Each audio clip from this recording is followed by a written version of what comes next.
Hello friends, I hope you all are doing absolutely well. आज हम करने वाले हैं रिवीजन AS12 का, that is accounting of government grants. मेरा नाम है अनिकेत कदम और आपने अगर ये चैनल सब्सक्राइब नहीं किया होगा तो प्लीज़ सब्सक्राइब करिए चैनल को और please click on the bell icon to get notification of my next videos. तो चलो शुरू करते हैं हम इस AS के बारे में। तो खैर हम पढ़ रहे हैं AS12, that is meaning of government grant. तो सबसे पहले हमें मतलब जानना पड़ेगा कि गवर्नमेंट ग्रांट मतलब क्या होता है। अगर गवर्नमेंट में हमें कोई कैश और कोई काइंड में, मतलब कैश में या कोई मशीनरी, बिल्डिंग या कोई कुछ फॉर्म में अगर हमें मदद की है इंटरप्राइज को फ्यूचर कंडीशन सेटिस्फाई करने के लिए या पास्ट कंडीशन सेटिस्फाई करने के लिए, तो हम उसे बोलेंगे गवर्नमेंट ग्रांट। तो अनिकेत आपने बता दिया है कि गवर्नमेंट ग्रांट का मतलब क्या है, पर गवर्नमेंट क्या होता है अनिकेत, आप बता सकते हो क्या? हाँ जी, मैं बता देता हूँ आपको। गवर्नमेंट मतलब क्या? गवर्नमेंट मतलब central government, state government, local government, national government, या अगर इंटरनेशनल गवर्नमेंट ने भी आपको मदद किया होगा तो ये कवर होगा आपके AS12 में। आपने अनिकेत बोल दिया है कि गवर्नमेंट क्या होता है, गवर्नमेंट ग्रांट क्या होता है। अभी रिकॉग्नाइज कब करना है, मतलब उसका अकाउंटिंग कब करना है, क्या आप मुझे ये बता सकते हो क्या? यस, ये भी बताऊंगा मैं आपको कंडीशंस क्या है। अगर आपको पता है कि जो आपका इंटरप्राइज है वो एक रीजनेबली असर्टेन कर सकता है कि जो हमने गवर्नमेंट ने बोला है कि आपका ये कंडीशंस फुलफिल होना चाहिए, आपने ये फुलफिलमेंट करना चाहिए कंडीशंस का, तो आपने तब ये गवर्नमेंट ग्रांट का कंडीशंस फुलफिल करना है और अपनी ये तब रिकॉग्नाइज कर देना है। सेकंड, गवर्नमेंट ने आपको कुछ बेनिफिट्स दिया है, आपको ये रिसीव हो चुका है, ये सेकंड कंडीशंस। मतलब ये मैं ये नहीं बोल रहा हूँ कि it is the only conditions, आपको ये तीनों कंडीशन एक साथ सेटिस्फाई करने तब आपको ये रिकॉग्नाइज करना पड़ेगा गवर्नमेंट ग्रांट क्या होता है और आपको ये अकाउंटिंग करना पड़ेगा। सबसे पहले आपने रीजनेबल असरटेन कर दिया है कि आपने वो कंडीशंस है गवर्नमेंट के वो सेटिस्फाई कर दिए हैं, आपको कुछ बेनिफिट्स रिसीव हुए हैं गवर्नमेंट से। थर्ड कंडीशन ऐसी है कि आपको सर्टिनिटी है, भाई हमने कंडीशंस तो कंप्लाई कर लिए, आपको बेनिफिट्स भी मिले, अरे पैसे भी मिलने वाले हैं, तो आप क्या करोगे, उसको रिकॉर्ड कर दोगे। मैंने जैसे आपको बोला था कि आपको पैसे मिल गए तो आप ऐसे नहीं बोल सकते कि आपको गवर्नमेंट गारंटी रिकॉग्नाइज करना है, नहीं, आपको ये तीनों कंडीशन सेटिस्फाई करने होंगे तभी आप वो उसका अकाउंटिंग ट्रीटमेंट कर सकते हो। सर आगे बढ़िए, आगे बढ़ने के बाद हमें देखना है कि गवर्नमेंट ग्रांट के टाइप क्या होते हैं, उसके ट्रीटमेंट क्या होते हैं। तीन टाइप के ग्रांट होते हैं, revenue grant, fix asset grant और प्रोमोटर्स कंट्रीब्यूशन। रेवेन्यू ग्रांट आपको अगर मिला होगा तो दो ऑप्शन है, आपको इनकम के तौर पे आप premium profit and loss account में आप बता सकते हो, या आपने जो एक्सपेंस किए हैं उसमें से आप लेस कर सकते हो। Second, promoters contribution. Promoters contribution आपको मिला होगा तो आपने उसे कैपिटल रिजर्व अकाउंट में डालना है। सर कैपिटल रिजर्व अकाउंट में क्यों? क्योंकि it will form part of your promoter, जो आपका जो मालिक है, आप हो मालिक उस कंपनी के, तो आपको उसे डालना है प्रमोटर्स कंट्रीब्यूशन में।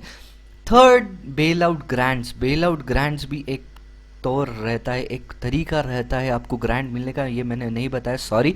क्रेडिट आपको करना है उसको प्रॉफिट एंड लॉस अकाउंट में। बेल आउट ग्रांट कब मिलता है? अगर आपका बिजनेस डूब रहा है, आपको जिंदा नहीं रह सकता, आपके पास फंड्स नहीं है, लॉस में चल रहा है, तो आपको बेल आउट ग्रांट्स मिलता है। उसके बाद है करंट अकाउंट। करंट अकाउंट के लिए मतलब आपका स्टॉक मेंटेन करने के लिए आपको कोई ग्रांट मिल रहा रहेगा तो आपको वो कैपिटल जो आपको मिला है वो आपको डालना है कैपिटल रिजर्व अकाउंट में, क्योंकि वो अपने को बिजनेस चलाने के लिए मिल रहा है।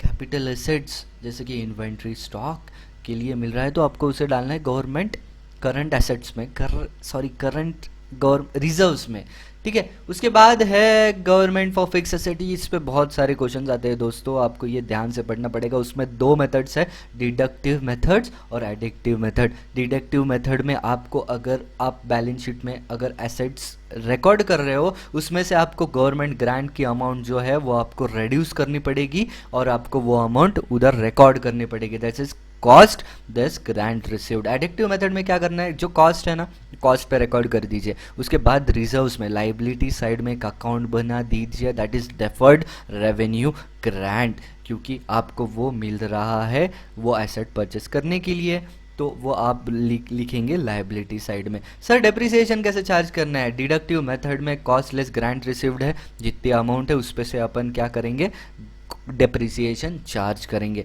एडिक्टिव मेथड में क्या करेंगे, जो जितना हमने कॉस्ट दिखाया ना उस पर डेप्रिसिएशन चार्ज करना है, और जो अपने को ग्रांट मिला है deferred revenue grant, deferred grant, उसमें से हमें रिकॉर्ड करना है, उसमें से रिकॉग्नाइज करना है कि जितना जितना डेप्रिसिएशन है उसमें से हम रिकॉग्नाइज करते जाएंगे हर साल। तो ठीक है, आपको समझ में आ गया। फिक्स असेट है, डिडक्टिव मेथड है, एडिक्टिव मेथड है, अपन कॉस्ट में से ग्रांट लेस कर देंगे, नहीं तो हम एक रिजर्व में डेफर्ड ग्रांट बोल के करेंगे। डेप्रिसिएशन इस डिडक्टिव मेथड में फुल अकाउंट पे चार्ज करेंगे, यहाँ पे मतलब कॉस्ट लेस ग्रांट रेशियो पे चार्ज करेंगे, यहाँ पे फुल लीज पे चार्ज करेंगे। अगर sir grant is equals to cost of asset तो क्या करना है, अभी कॉस्ट जो है अपने वो कॉस्ट ऑफ असेट है वो नॉमिनल वैल्यू दिखाना है, 100 200 300 पर, ऐसे नहीं, जीरो पे नहीं बता सकते, जो बैलेंस शीट में हमें बताना है नॉमिनल वैल्यू पे। सर ग्रांट रिफंड हो गया तो क्या, हमने अगर वो कंडीशंस फुलफिल नहीं किए तो क्या, जैसे हमने पूरे इसके पहले जो कंडीशन सेटिस्फाई कर किए थे ना उस तरीके से हमें उसे रिवर्स करना है। अगर हमने पीएनएल अकाउंट में क्रेडिट किया होगा तो हमें वापस पीएनएल अकाउंट में डेबिट करना है। कहाँ पे पीएनएल अकाउंट में क्रेडिट किया था, जैसे रेवेन्यू ग्रांट था, हमें कुछ कंट्रीब्यूशन मिला था, तो हमने एक पीएनएल अकाउंट में क्रेडिट कर दिया था, तो उसे हमें डेबिट करना है। उसके बाद deferred grant is still pending, जैसे कि हमें एक रेवेन्यू ग्रांट मिला था और उसे कुछ अमाउंट पीएनएल अकाउंट में रह चुकी थी, तो हमें क्या करेंगे, सबसे पहले डेफर्ड ग्रांट को डेबिट कर देंगे, उसके बाद जो अमाउंट है उसे हम क्या करेंगे पीएनएल अकाउंट में क्रेडिट करने। PNL account and deferred grant will be debited and bank account will be credited. जो हमने रिफंड किया है ना उतना अमाउंट हमें क्रेडिट कर देंगे। सर पर अगर डेफर्ड ग्रांट ज़्यादा रहेगा और हमारे पास उतने फंड्स नहीं रहेंगे तो पूरा का पूरा पीएनएल अकाउंट में जाएगा और वो जो बैंक अकाउंट है उसे हम क्रेडिट कर देंगे व्हाट गोज आउट में, ठीक है।